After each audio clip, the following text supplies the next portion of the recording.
बच्चों, इसके पहले हम लोग तत्वों का इलेक्ट्रॉनिक स्वरूपण के बारे में देखा। इसमें बच्चों संख्या स्वरूप में इलेक्ट्रॉनिक स्वरूपण अल्प विराम से अलग किए हुए अंकों द्वारा दर्शाया जाता है। इसके अंक ऊर्जा के आरोही क्रम वाले कवचों में उपस्थित इलेक्ट्रॉन संख्या दर्शाते हैं। उदाहरण के लिए सोडियम का इलेक्ट्रॉनिक स्वरूपण 28A, जैसा कि पहले हम लोगों ने देखा। इसका अर्थ सोडियम परमाणु में के कवच में 2 इलेक्ट्रॉन, यल कवच में 8 और यम कवच में 1 इलेक्ट्रॉन होता है। इस प्रकार से कुल 11 इलेक्ट्रॉन वितरित किए जाते हैं। अब बच्चों इसी तरह से हम लोग दूसरे तत्व जैसे पोटेशियम, क्लोरीन, आर्गन, ब्रोमीन और तत्वों का हम लोग देख सकते हैं। अभी बच्चों इसके बाद संयोजकता, बैलेंसी के बारे में हम लोग जानकारी करेंगे। और संयोजकता और इलेक्ट्रॉनिक स्वरूपण ये क्या होता है? बच्चों, संयोजकता अर्थात एक परमाणु द्वारा बनाए गए रासायनिक बंधों की संख्या। यह हमने पिछले पार्ट में देखा। हमने यह भी देखा कि सामान्यतः तत्वों की संयोजकता उसके विविध यौगिकों में स्थिर होती है। बच्चों, अभी जो हम लोगों ने इलेक्ट्रॉनिक स्वरूपण के बारे में पढ़ा, तो इसके आधार पर हम संयोजकता के बारे में देख सकते हैं। जैसे उदाहरण में आपको हाइड्रोजन का उदाहरण दिया गया था। तो अभी बच्चों देखिए चित्र में दिया गया है हाइड्रोजन परमाणु का इलेक्ट्रॉनिक विन्यास। इसमें 1 इलेक्ट्रॉन होता है। तो नाभिक में प्रोटॉन और न्यूट्रॉन है और इलेक्ट्रॉन पहले कवच में माने के कवच में 1 इलेक्ट्रॉन दिखाया गया है। इसी तरह से बच्चों हीलियम की संरचना है। हीलियम में 2 इलेक्ट्रॉन होते हैं। ये 2 इलेक्ट्रॉन भी के कवच में दिखाए गए हैं। इसके बाद है बच्चों कार्बन। कार्बन का परमाणु क्रमांक होता है 6, अर्थात इसका जब हम इलेक्ट्रॉनिक विन्यास लिखेंगे कार्बन का, तो के कवच में 2 इलेक्ट्रॉन होंगे और उसके आगे का जो यल कवच है बाकी के 4 इलेक्ट्रॉन उसमें जाएंगे। बच्चों, ये जो कवच होता है ये समान दूरी पर होता है और वृत्ताकार स्थिति में होता है। तो देखो दिखाया गया यहाँ आकृति में कि पहले कवच में 2 इलेक्ट्रॉन और बाकी के 4 इलेक्ट्रॉन जो है दूसरे कवच में है। इसी तरह से बच्चों नियान में इलेक्ट्रॉन की संख्या 10 होती है। तो इसके 2 इलेक्ट्रॉन पहले कवच में हो गए। बाकी दूसरे कवच में हमने देखा इसके पहले कि दूसरे कवच में अधिक से अधिक 8 इलेक्ट्रॉन हो सकते हैं। तो इसमें जो 8 इलेक्ट्रॉन है ये दूसरे कवच में है। इसके बाद बच्चों हम लोगों ने सोडियम के बारे में देखा था। तो सोडियम का विन्यास भी किया था। सोडियम का विन्यास होता है 28A। तो बच्चों 2 इलेक्ट्रॉन जो है पहले कवच में हो गए माने के कवच में, और बाकी के 8 इलेक्ट्रॉन जो है यल कवच में आ गए और जो 1 इलेक्ट्रॉन बचा वो तीसरे कवच में जाएगा जिसे हम यम कवच कहते हैं। तो इस तरह से बच्चों हम संयोजकता के बारे में भी देख सकते हैं। तत्वों की संयोजकता यौगिकों में उपस्थित रासायनिक बंध, इनसे संबंधित संकल्पना इलेक्ट्रॉनिक स्वरूपण के कारण स्पष्ट होती है। परमाणु स्वयं के बाह्यतम कवच के इलेक्ट्रॉनों का उपयोग करके रासायनिक बंध बनाता है। परमाणुओं की संयोजकता उसके बाह्यतम कवच के इलेक्ट्रॉनिक स्वरूपण के आधार पर निर्धारित होती है। इसलिए बाह्यतम कवच को संयोजकता कवच कहते हैं। बाह्यतम कवच के इलेक्ट्रॉन संयोजकता इलेक्ट्रॉन कहलाते हैं। अर्थात बच्चों जैसे यौगिक में हम लोगों ने NaCl का एग्जाम्पल ले लिया। NaCl सोडियम क्लोराइड एक यौगिक है बच्चों। तो सोडियम में इलेक्ट्रॉन की संख्या होती है 11। इसका हम इलेक्ट्रॉनिक विन्यास करेंगे बच्चों तो 2, 8 और 1। इसी तरह से क्लोरीन है। क्लोरीन में इलेक्ट्रॉन की संख्या होती है 17। तो इसका बच्चों हम लोग इलेक्ट्रॉनिक विन्यास करेंगे तो 2, 8 और 7 होगा। अब बच्चों देखो ये जो 1 इलेक्ट्रॉन सोडियम के पास है, यह क्लोरीन का जो तीसरा कवच है उसमें 7 इलेक्ट्रॉन हैं, तो उससे साझेदारी करता है। इस तरह से बच्चों जो है ये इलेक्ट्रॉनिक स्वरूपण होता है। तो इसमें जैसे हम अभी विन्यास के रूप में लिखते हैं, सोडियम का, तो ये सोडियम की पहली कक्षा में जैसे 2 इलेक्ट्रॉन हो गए, दूसरी में 8 हो गए और तीसरे में जो है 1 इलेक्ट्रॉन बचा। यह इलेक्ट्रॉन क्लोरीन के तीसरी कक्षा जो होगी क्लोरीन की, उससे संयोग करेगा। ये क्लोरीन की तीसरी, जिसमें कि 7 इलेक्ट्रॉन हैं,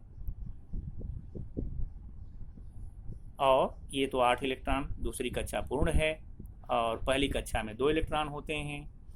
तो इस तरह से जो संयोग होकर के सोडियम और क्लोरीन का एक यौगिक बनता है, जिसे हम कहते हैं सोडियम क्लोराइड NaCl। यह यौगिक आप सभी के घर में भी होता है, जिसे हम कहते हैं नमक, साधारण नमक। तो इस तरह से बच्चों तत्वों का जो है वो संयोग होकर के यौगिक बनता है और इसमें इलेक्ट्रॉनों का आदान प्रदान होता है। इस प्रकार से जब हम इसकी संयोजकता दिखाते हैं तो सोडियम के पास 1 इलेक्ट्रॉन अधिक था, वो क्लोरीन को दिया, तो सोडियम की संयोजकता 1 होती है और क्लोरीन 1 लेता है सोडियम से, इसलिए इसकी संयोजकता -1 होती है। तो इस तरह से हम और भी तत्वों के बारे में, यौगिकों के बारे में जानकारी प्राप्त कर सकते हैं। अभी उदाहरण के लिए जैसे यहाँ पर HCl, हाइड्रोजन क्लोराइड, तो हाइड्रोजन का 1 इलेक्ट्रॉन और क्लोरीन के 17 इलेक्ट्रॉन। तो इस तरह से बच्चों जो है इसका 1 इलेक्ट्रॉन जो है हाइड्रोजन का क्लोरीन के तीसरे कवच से संयोग करता है, तो हाइड्रोजन क्लोराइड बनता है और इसकी संयोजकता जो है 1 होती है। इसी तरह से और भी यौगिक हैं बच्चों, जैसे मैग्नीशियम क्लोराइड है, MgCl2 जिसको हम कहते हैं, मेथेन है, CH4 है, एल्यूमिनियम क्लोराइड है, AlCl3 है। तो इनका भी हम दिखा सकते हैं। जिस तत्व में संयोजकता इलेक्ट्रॉन संख्या 4 या उससे कम होती है, उस तत्व की संयोजकता उसके संयोजकता इलेक्ट्रॉन संख्या के बराबर होती है। इसके विपरीत जिस तत्व में 4 या उससे अधिक संयोजकता इलेक्ट्रॉन होते हैं, तब अष्टक पूर्ण होने के लिए जितने इलेक्ट्रॉन कम होते हैं वह संख्या उस तत्व की संयोजकता होती है। आगे बच्चों अभी हम लोग ने जैसे देखा अलग अलग तत्वों के बारे में, अभी जैसे ये तालिका में दिया गया है इलेक्ट्रॉनिक स्वरूपण सोडियम में इलेक्ट्रॉन की संख्या बताए 11। तो इसका आप इलेक्ट्रॉनिक स्वरूपण करोगे तो इसका होगा 2 8 1। पहली कक्षा में 2 इलेक्ट्रॉन, दूसरी में 8 और तीसरी कक्षा में कवच में 1 इलेक्ट्रॉन। इसी तरह से कार्बन है, कार्बन में 6 है, तो इसका विन्यास होगा बच्चों 2 4। पहले कवच में 2 इलेक्ट्रॉन, दूसरे में 4 इलेक्ट्रॉन। मैग्नीशियम 12, तो इसका हो गया बच्चों 2 8 2, अर्थात इसका जो बाहरी कवच है तीसरा कवच उसमें 2 इलेक्ट्रॉन होंगे। क्लोरीन है, इसका होगा 2 8 7, इसके तीसरे कवच में 7 इलेक्ट्रॉन होंगे। तो इस तरह से हम जो है अभी जैसे सोडियम का लिए, सोडियम की बाहरी कक्षा में 1 इलेक्ट्रॉन है, तो इसकी संयोजकता हो गई +1।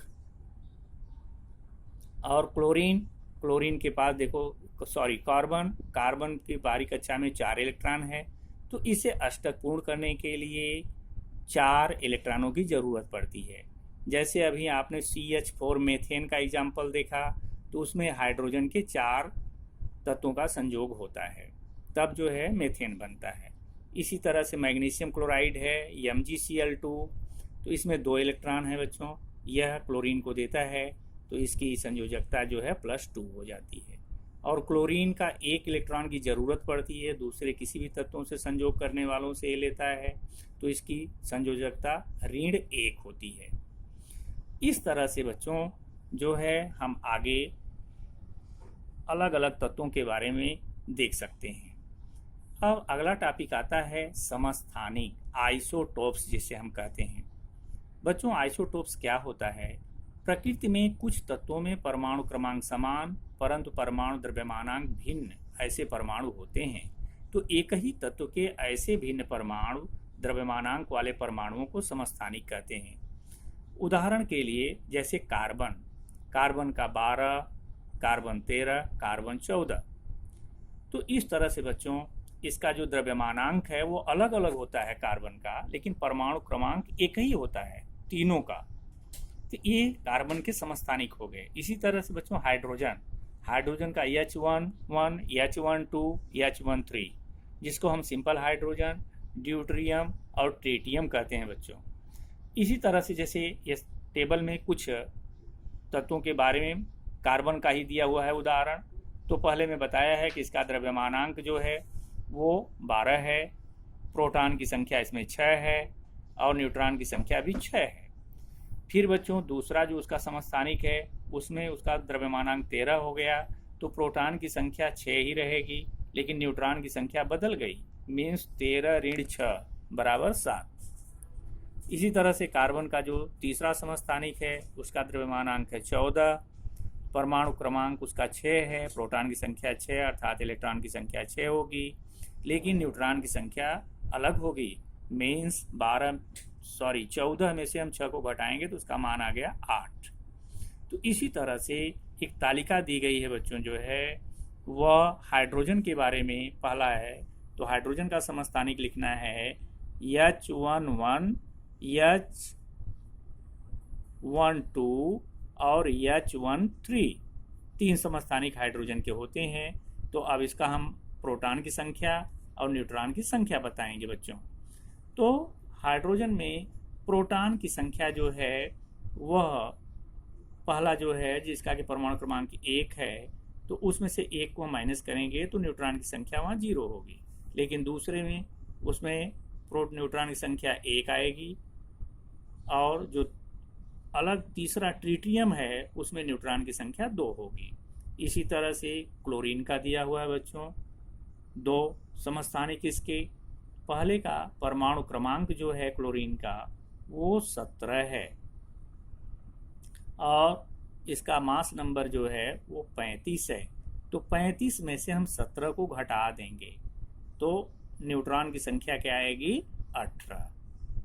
इस तरह से दूसरा जो समस्थानिक है वो है 37, दिया हुआ मास नंबर इसका।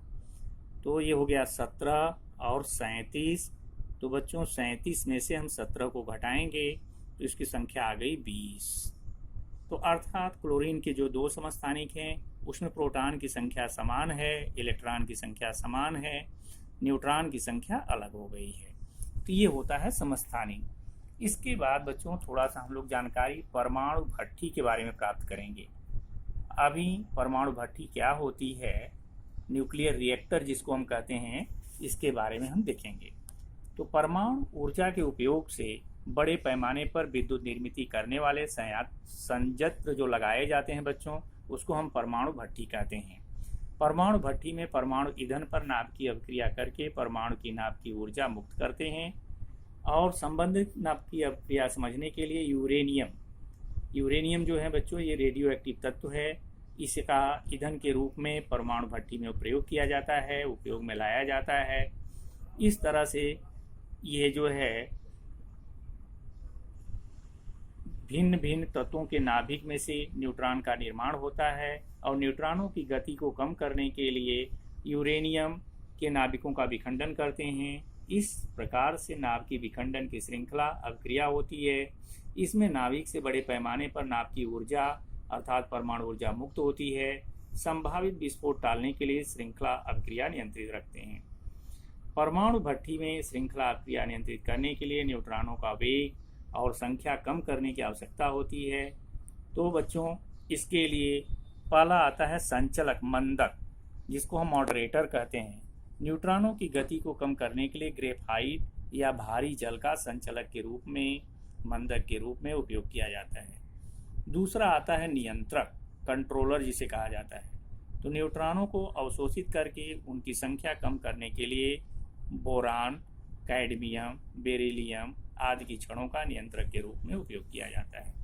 अभी बच्चों देखो ये परमाणु भट्ठी का चित्र बना हुआ है, और ये जहाँ पर कि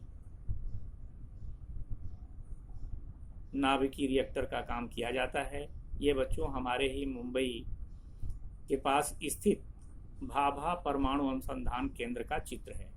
आपकी पुस्तक में दिया हुआ है। तो कभी आपको भविष्य में समय मिले तो वहाँ जाके आप देख सकते हो।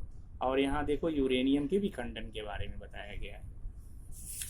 और बच्चों जो है इस तरह से हम जो है भारत में जो 8 स्थान के बारे में जानकारी प्राप्त करते हैं कि परमाणु विद्युत निर्माण केंद्रों में कुल 22 परमाणु भट्टियां कार्यान्वित की गई हैं। अप्सरा यह मुंबई के भाभा परमाणु अनुसंधान केंद्र में 4 अगस्त 1956 को कार्यान्वित हुई। भारत की पहली परमाणु भट्टी है। भारत में थोरियम इस तत्व के भंडार बड़े पैमाने पर होने के कारण भारतीय वैज्ञानिकों ने आने वाले समय में थोरियम को यूरेनियम के समस्थानिक के निर्माण पर आधारित परमाणु भट्टियों की योजना विकसित की है। इस तरह से बच्चों आज हम लोग इस पाठ में प्रोटॉन, न्यूट्रॉन, इलेक्ट्रॉन, समस्थानिक, संयोजकता के बारे में जानकारी प्राप्त किए। धन्यवाद।